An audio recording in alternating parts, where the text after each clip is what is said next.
എൻ്റെ ഗുരുപാദങ്ങളിൽ സമർപ്പിച്ചുകൊണ്ട് നമുക്കൊന്ന് ചിന്തിച്ച് നോക്കാം. മനോഹരമായ ഒരു റോസാപ്പൂവ് നമ്മൾ കണ്ടിട്ടില്ലേ? ഈ റോസാപ്പൂവ് എങ്ങനെയാണ് ഉണ്ടാവുന്നത്? അതിന് ചേർന്നിട്ടുള്ള കോമ്പൗണ്ട് എന്തുകൊണ്ടാണ് അതുണ്ടാക്കിയിട്ടുള്ളത്? എന്തുകൊണ്ടാണ് ഒരു റോസാപ്പൂവ് ഉണ്ടാക്കിയിട്ടുള്ളത്? പ്രകൃതിയിൽ അതുണ്ടാവുന്നു, നമ്മൾ കാണുന്നുണ്ട്. മനോഹരമായ ഒരു റോസാപ്പൂവ് നമ്മൾ കാണുന്നുണ്ട്. അതെന്തുകൊണ്ടാണ് ഉണ്ടാവുന്നത് എന്ന് നാം ആലോചിച്ചിട്ടുണ്ടോ? അത് ഉണ്ടാക്കുന്നത് വെള്ളം കൊണ്ടും ട്രേസ് മിനറൽസ് കൊണ്ടും അതുപോലെ തന്നെ വായുവും സൂര്യപ്രകാശവും ഒക്കെ കൊണ്ടാണ് ഒരു റോസാപുഷ്പം നിർമ്മിച്ചിട്ടുള്ളത്. അതിനെ വിഘടിപ്പിച്ച് നോക്കുമ്പോൾ അതിൽ നിന്ന് ലഭ്യമാകുന്നത് വെള്ളവും ട്രേസ് മിനറൽസും പ്രകൃതിദത്തമായ മിനറൽസ്, അതുമാതിരി വായുവും പിന്നെ സൂര്യപ്രകാശവും കൊണ്ടാണ് അത് നിർമ്മിക്കപ്പെട്ടുള്ളത് എന്നതിനെ കൾച്ചർ ചെയ്ത് നോക്കുമ്പോൾ മനസ്സിലാവും. ഈ 4 ഘടകങ്ങളും നമുക്ക് തരികയാണ്.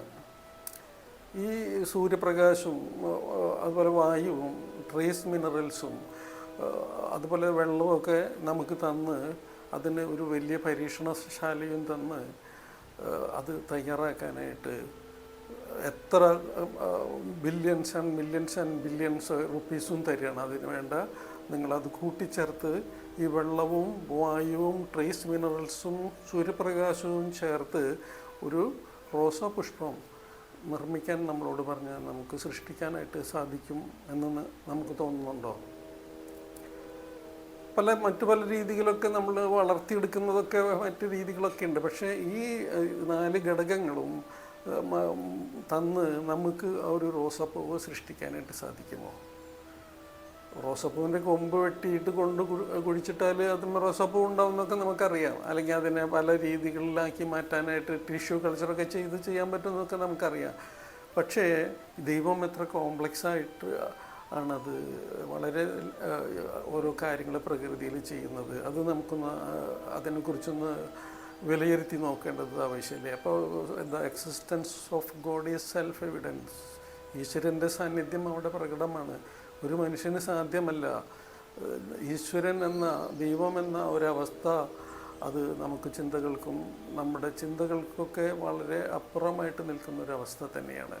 അതൊരു അവബോധമാണ്. ഈ പ്രപഞ്ചത്തിൽ അതിന് രൂപമോ ഭാവമോ ഇല്ലാതെ അത് സൃഷ്ടി നടത്തിക്കൊണ്ടിരിക്കുകയാണ്. അതല്ലെങ്കിൽ ഈ പ്രപഞ്ചത്തെ നിലനിർത്തിക്കൊണ്ടിരിക്കുകയാണ്. അപ്പോൾ ദൈവികമായിട്ടുള്ള ഈ സങ്കീർണമായിട്ടുള്ള ഇങ്ങനെ പല കാര്യങ്ങളും ഈ ഭൂമിയിൽ നമ്മൾ കാണുന്നുണ്ട്. നമുക്കത് എങ്ങനെയാണ് അത് തയ്യാറാക്കിയെടുത്തത്? അതിൻ്റെ പിന്നിൽ വളരെ ബുദ്ധിമാന്മാരായ മനുഷ്യന്മാരാണോ ഈ പ്രകൃതിയിൽ ഓരോ കാര്യങ്ങളും ഉണ്ടാക്കിയെടുത്തത്?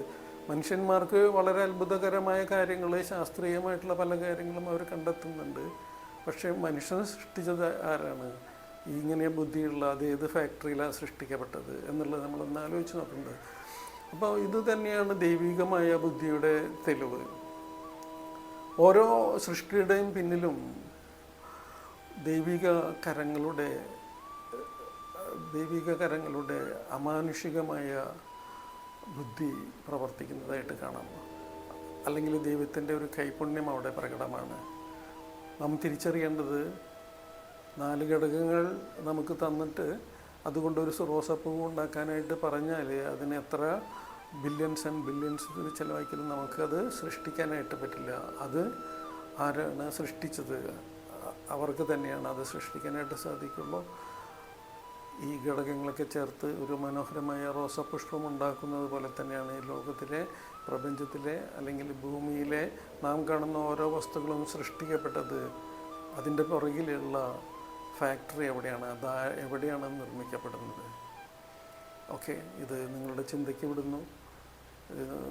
ദൈവത്തിൻ്റെ പേരിലും സർവേശ്വരൻ്റെ പേരിലും ഗുരുക്കന്മാരുടെ പേരിലും നന്ദി പറഞ്ഞുകൊണ്ട് നിങ്ങൾക്കൊരു പുതിയ ചിന്താതലത്തിലേക്ക് നിങ്ങളെ കൊണ്ടുപോകാനായിട്ട് ഞാൻ ശ്രമിച്ചതിന്, എനിക്ക് അതിന് സാധിച്ചതിന് ദൈവത്തിനോടും ഗുരുക്കന്മാരോടും നന്ദി പറഞ്ഞുകൊണ്ട് നിർത്തുന്നു. നമസ്തേ. Thank U.